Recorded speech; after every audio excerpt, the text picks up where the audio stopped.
안녕하세요. 토요미스테리 디바달리아입니다. 아마 이 영상 다들 보셨을 겁니다. 마약에 취한 거리, 좀비가 돼버린 사람들. 이건 미국 필라델피아 켄싱턴이라는 마약 중독자들이 모인 곳을 취재한 영상인데요.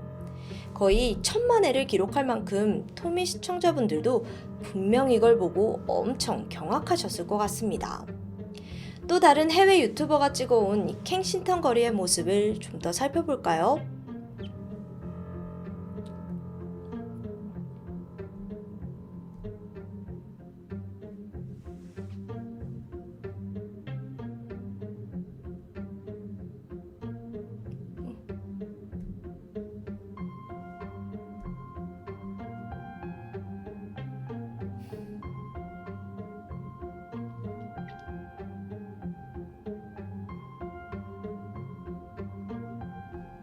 좀 기괴하죠? 좀비처럼 허리를 과하게 꺾질 않나 팔다리는 축 늘어뜨린 채 고개조차 들지 못합니다. 같은 지구상에 이런 일이 벌어진다는 게 정말 믿기 힘드네요. 아시다시피 영상 속 사람들은 모두 마약에 취해 있습니다. 기이한 포즈를 하고 있는 이유는 마약 때문에 산소가 공급되지 않아서 뇌의 일부가 손상된 상태고요. 이들이 중독된 약의 정체는 바로 신종 마약 펜타닐입니다. 과연 이 펜타닐이 어떤 마약이길래 도시 전체를 좀비랜드로 만든 건지, 또 누가 이 무시무시한 마약을 처음 만들었는지 오늘 토미에서 이야기해볼까 합니다. 우선 그 시작은 약 20년 전으로 거슬러 가야 합니다. 1995년 미국 대형 제약회사 퍼듀파마는 기존에 없던 새로운 진통제를 내놓았습니다. 이름은 옥시콘틴.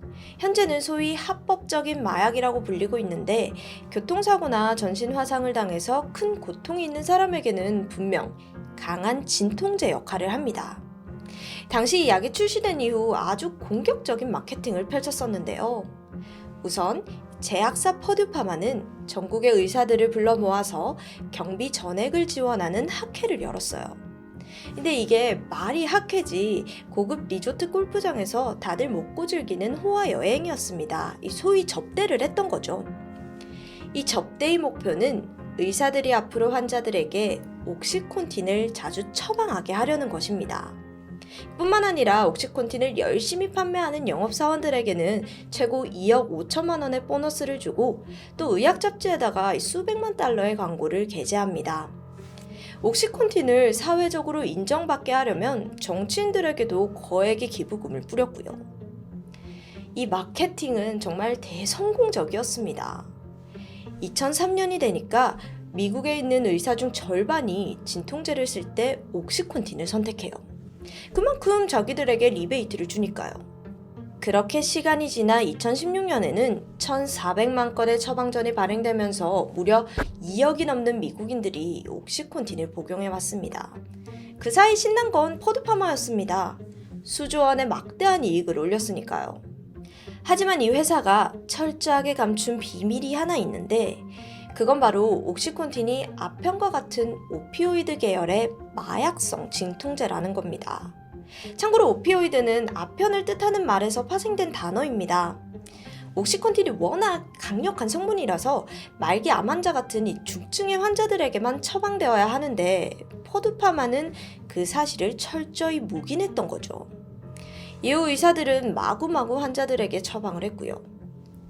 처음에 사람들은 당연히 의사가 처방해준 거니까 별 문제 없을 거라고 생각했고 점점 이 강한 진통제 성분에 중독이 되어갔죠. 그럼 이 약은 어떤 효과가 있을까요? 일단 복용을 하면은 정신이 멍해지면서 몽롱해지고 일부는 황홀함까지 느끼기도 합니다. 근데 만약 약을 끊게 되면 감당할 수 없는 불안과 우울 증세가 찾아와요. 이게 마약성 진통제의 무서움입니다. 그래서 약에 중독된 사람들은 합법적인 마약을 손에 넣기 위해 미친 듯이 병원을 전전하기 시작합니다. 한 예로 2000년대 초반 미국 소아과 전문의인 제클린 클라겟은 하루 평균 100명이 넘는 환자들에게 옥시콘틴을 처방했어요. 물론 그 과정에서 제대로 된 진료는 없었고요. 웃긴 게 미리 만들어둔 처방전에 그때그때 환자의 이름만 써놓은 거죠. 이렇게 처방해놓고 환자 한 명당 받았던 금액은 $200, 우리 돈으로 26만 원 정도입니다. 심지어 $100를 더 얹혀주면 처방전을 더 빨리 받을 수 있었거든요. 그래서 사람들은 이 처방전을 웃돈 주고 사고 팔기 시작해요. 말 그대로 마약 거래와 다름없죠. 그러다가 복용 방법이 점점 진화합니다. 사람들은 좀 더 빠르고 강력하게 약 효과를 느끼기 위해서 알약을 가루로 빻은 다음 숟가락에 넣고 불로 녹여서 주사기로 혈관에 직접 투약하기 시작합니다. 근데 그 결과는 처참했습니다.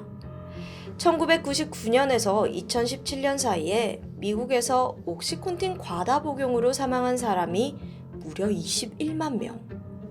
건강해지려고 병원을 찾았다가 오히려 마약에 중독돼서 죽음을 맞는 너무도 아이러니한 상황입니다. 최근 들어서야 옥시콘틴의 주 원료인 오피오이드가 미국에서 심각한 사회 문제로 대두되었고 2018년에 퍼듀파마는 이 사태의 원흉으로 지목되었습니다. 대중들이 퍼듀파마의 은폐 사실을 알아차리게 된 거죠. 이들은 결국 제품 홍보 활동을 전면 중단했고 미국 1,600여 개의 도시 그리고 주 정부와 수백만 명으로부터 손해배상 소송을 당했습니다. 그리고 2021년 이들은 5조 원대 합의금을 내고 파산 신청을 한 것으로 알려졌죠. 근데 그렇다고 이들이 진짜 파산한 게 아닙니다. 퍼듀파마를 소유한 세클러 가문은 여전히 미국에서 19번째로 부유한 가문으로 자리매김하고 있습니다. 게다가 더 황당한 게 뭔지 아세요? 다시 2019년에 퍼듀파마는 자회사를 통해서 마약 해독제를 판매하고 있습니다. 정말 병주고 약주가 아닌가요? 자, 그럼 옥시콘틴에 중독된 사람들은 규제가 강해지고 나서 드디어 약을 끊었을까요? 아니요, 결코 이게 쉽게 끊을 수가 없습니다.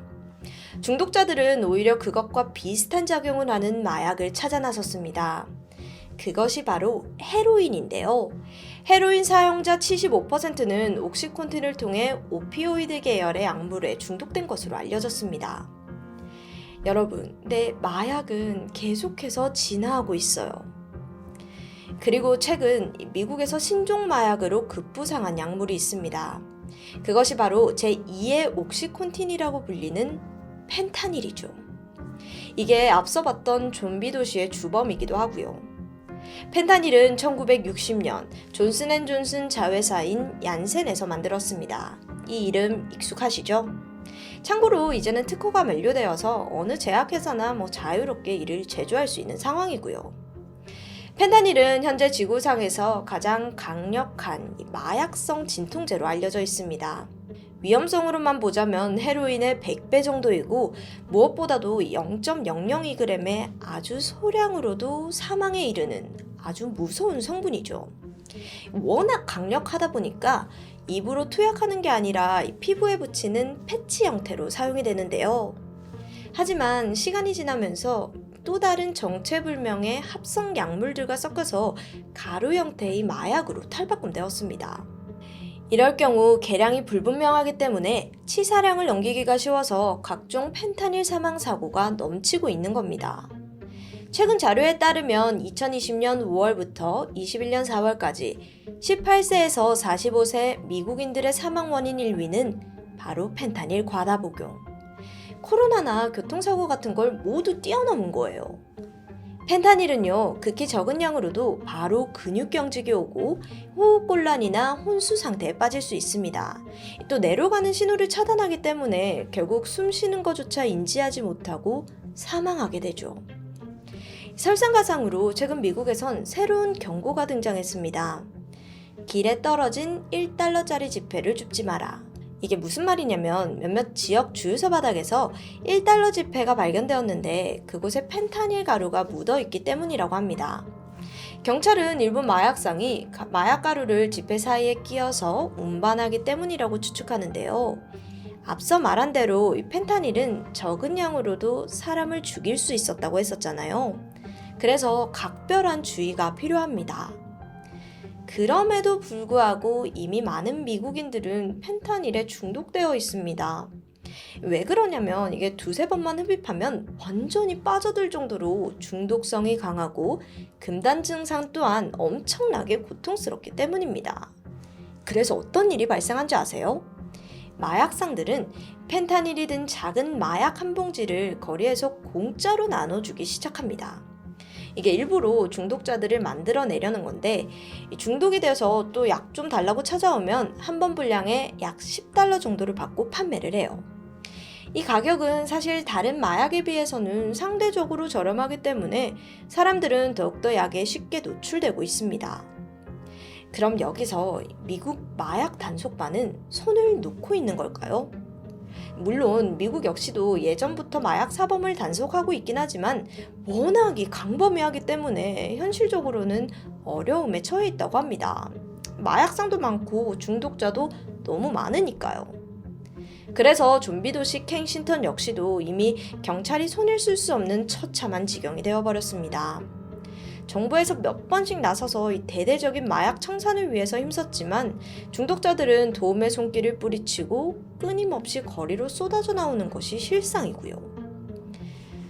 근데 여기서 또 다른 문제도 있습니다. 현재 미국에서 유통되는 펜타닐 대부분은 중국에서 들여오는 것이라고 해요.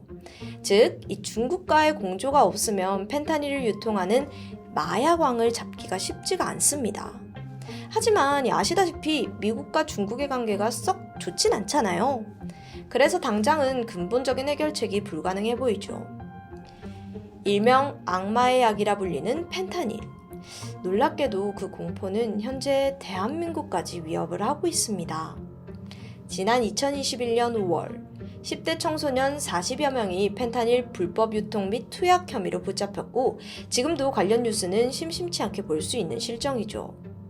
사실 의사 처방만 있으면 펜타닐 패치 구하는 것 자체가 불법은 아니에요. 근데 이들은 3일에 한 매만 사용해야 하는 패치를 두세 개씩 한 번에 붙이거나 열을 가한 뒤 이렇게 들이마시는 방법으로 사용을 했습니다. 한 장당 15만 원 이상의 돈을 받고 팔기도 했죠. 이렇게 10대, 20대들 사이에서 펜타닐 범죄가 점점 퍼져나가니까 펜타닐 중독자가 직접 경고하기도 했습니다. 그에 따르면 펜타닐 금단 증상은 찬바람만 스쳐도 소름이 돋고 아프다고 해요. 이게 몸에서 자체적으로 체온 조절이 안 되기 때문인데요. 또 구토를 너무 많이 하다 보니까 치아가 다 빠지거나 정신이 멀쩡하지 못해서 말투도 어눌해진다고 합니다. 거기에 더해 호흡도 힘들고 자살 충동이 느껴지기도 하죠. 중독자 중엔 평범한 사람의 IQ가 80대까지 떨어지는 경우도 있었다고 합니다. 물론 어떠한 약이든 적절 복용량을 지키지 않으면 독이 되어 돌아오는 건 당연합니다. 하지만 마약류에 속하는 약물은 더욱 그 규제가 철저해야 할 것 같은데요. 무엇보다 약을 처방하는 의사의 책임감이 더욱더 무거워지는 순간입니다. 근데 안타깝게도 국내 몇몇 병원에서는 제대로 된 확인 절차 없이 펜타닐 처방을 남발하고 있습니다. 그래서 아예 약쟁이들 사이에서는 일명 성지로 불리는 병원 리스트가 돌기도 하죠. 마지막으로 정말 충격적인 뉴스가 있습니다. 지난 2016년 미국에서는 1시간에 3명꼴로 마약에 중독된 신생아가 태어난다는 보도가 있습니다. 산모가 임신 중에도 계속해서 헤로인을 투약했기 때문인데요. 이렇게 태어난 아이들은 몸을 사시나무 떨듯 떨게 되는데 엄마 뱃속에서 탯줄을 통해서 계속해서 마약을 공급받았고 또 중독되었기 때문입니다. 금단 현상이 일어난 거죠. 그래서 어쩔 수 없이 아기에게 소량의 마약을 투여해서 일단 진정시키고 점점 그 양을 줄여나가는 방식으로 치료를 한다고 합니다. 마약으로 인해 좀비가 된 사람들, 그리고 점점 마약에 점령당하고 있는 미국의 수많은 도시. 그 내면에는 거대 제약사의 로비, 무분별하게 약을 내어준 의사들의 탐욕까지 철저한 자본주의가 깃들여져 있습니다. 과연 그 위협에서 우리나라도 안전할까요? 우리도 모르는 사이 미국의 전철을 밟고 있는 게 아닌지, 혹여 몇 년 뒤 한국의 어떤 도시 중 하나가 마약의 거리, 좀비랜드가 되는 건 아닌지 강한 두려움이 몰려옵니다. 지금까지 토요미스테리 디바달리아였습니다.